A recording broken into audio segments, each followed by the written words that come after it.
Oke, assalamualaikum warahmatullahi wabarakatuh. Hari Jumat, hari raya kedua Lebaran, saya masih ngubek di di Magot ini, karena kalau kita tinggalkan satu hari juga kalau takut kelaparan. Kalau kelaparan dia kabur, pasti naik kemana-mana. Jadi tetap standby pada makanan, dan ini tadi penuh satu karung, sudah kita bagi-bagi.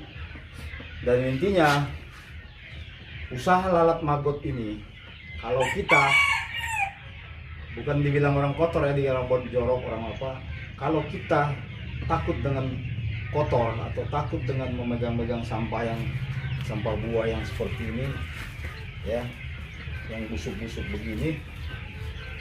Nah, kalau takut kita megang yang seperti ini, artinya kita belum mampu untuk budidaya Magot, karena makannya juga sampah-sampah organik ya. Ini sampah organik, buah-buahan atau sayur-sayuran, dan apa saja juga dia bisa dikasih dengan makanan ini.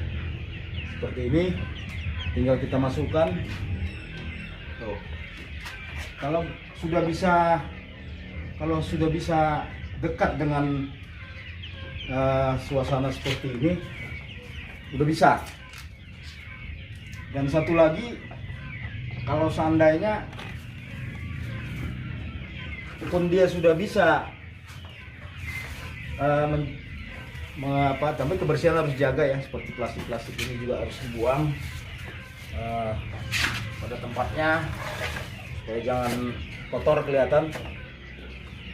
Nah, ini harus kita bersihkan sampah-sampahnya supaya kelihatan bersih, nanti kalau ada orang datang enak melihatnya. Ini masih tahap pertama ya, jadi kita coba-coba untuk melakukan yang terbaik.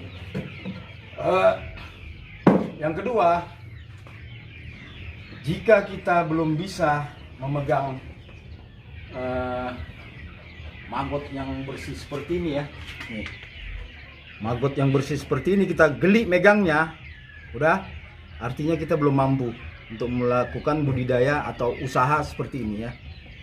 Ini Magot bersih nih, Magot bersih.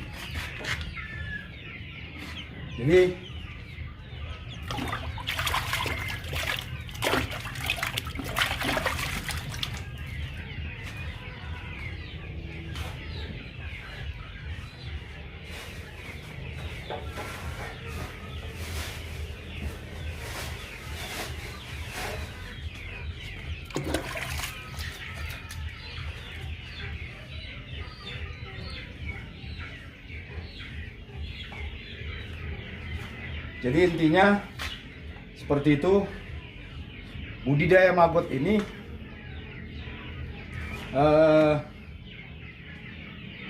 adalah salah satu budidaya yang terbaik untuk meningkatkan perekonomian masyarakat. Apalagi desa-desa sekarang itu diharuskan atau kalau bisa diwajibkan untuk buat bank sampah. Bank sampah itu kan nanti membersihkan lingkungan. Dan sampah organiknya itu bisa kita kasihkan ke Magot ini, ke lalat BSF induknya ya. Kita kasih makan dengan sampah organik, dan sampah organiknya kita jual. Jadi nilai ekonomisnya tinggi. Dan ini Magot ini juga ketika dia udah siap masa migrasinya menjadi pupa, ini kotoran-kotoran seperti ini ya, ini namanya kasgot.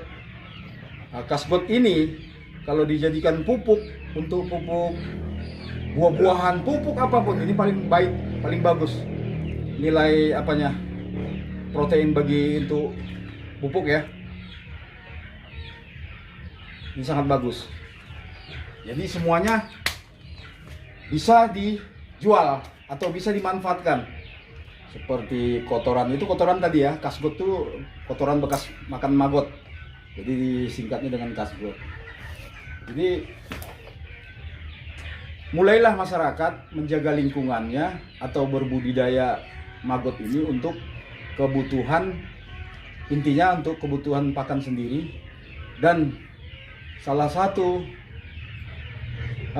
yang terbaiknya adalah bahwa kita telah mendirikan perusahaan pakan untuk ternak ayam, ternak bebek, ternak burung, ternak ikan apa saja. Paling lele ya, paling suka dengan maggot ini. Nah, di sini masyarakat harus cerdas. Dimanapun desanya atau ingin maju desanya, mulailah dengan budidaya maggot ini. Satu lagi, Dinas Peternakan sudah kerjasama sama Laskar Hijau Indonesia ini selama 12 tahun, dan ini adalah solusi yang untuk kelompok tani yang kesulitan untuk ketika dia diberikan ayam, bantuan ayam atau ikan. Ayam itu 400 ekor itu kalau umpamanya dalam 3 bulan panen, pos anggaran yang dibutuhkan untuk makan ayam itu sebesar 5-6 juta.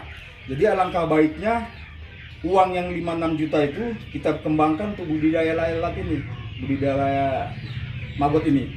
Jadi maggot ini bisa menutup kos anggaran yang 5-6 juta tadi. Kapan lagi kita mau berbuat kalau tidak sekarang? Nah, satu lagi pesan saya, desa harus melakukan ini dengan cara bangun bank sampah, kerjasama dengan BUMDes, berdayakan Karang Taruna. Nah, di sini untuk stok pakan ya, untuk stok pakan itu Pasar Lewiliang itu satu hari sampah organiknya tuh bisa 1,5 truk sampai 2 truk sampahnya saja. Bisa kita manfaatkan di sini, jangan kita diam. Bisa kita manfaatkan untuk kebutuhan maggot ini. Jadi alangkah baiknya kita lakukan segera. Jadi Dinas Peternakan itu sudah siap untuk masalah bantuan ikan dan bantuan ayam jika kelompok tani memulai budidaya dulu, budidaya maggot ini. Karena selama ini kelompok tani itu mengeluh. Nah, harusnya kelompok tani itu cerdas berpikir sekarang. Ayo kita bangun dulu sistem pakannya, baru kita minta bantuannya ke Dinas Peternakan. Saya bisa memfasilitasi masalah bantuan ikan dan ayam ini harus dengan persyaratan kita buat produksi pakannya. Minal aidin wal faizin, lebaran kedua, hari Jumat. Kita masih berkutat di ulat atau larva ini. Oke, di sini kita lihat tuh makanan sudah lengkap semua. Buah semua. Ini makanannya keren-keren nih. Buah nih, walaupun busuk tapi buah dia. Tuh. Tuh, plastik aja dikeroyok. Nggak kita buka tapi dia tak bisa tembus ya. Kita lihat aja nanti. Udah tinggal plastiknya nanti berapa hari. Tuh. Apel. Dan ini maggot ini kalau dikasih makan buah-buahan, jadi apanya maggotnya itu bersih itu ya. Kita bisa lihat ya. Kita bisa lihat maggotnya itu bersih. Kita juga megangnya juga tuh. Nggak perlu jijik karena ini bukan lalat hijau. Ini lalat BSF. Adalah lalat tentara hitam. Ini dia. Tuh. Ini kalau untuk mancing ini luar biasa ya. Jadi mancing itu tidak dibolehkan. Mereka tahu bahwasanya ikan itu langsung nyamber dia. Tuh. Oke ya. Jadi untuk 2 hari ke depan ini udah cukup makanannya. Kita tinggal mengontrol aja.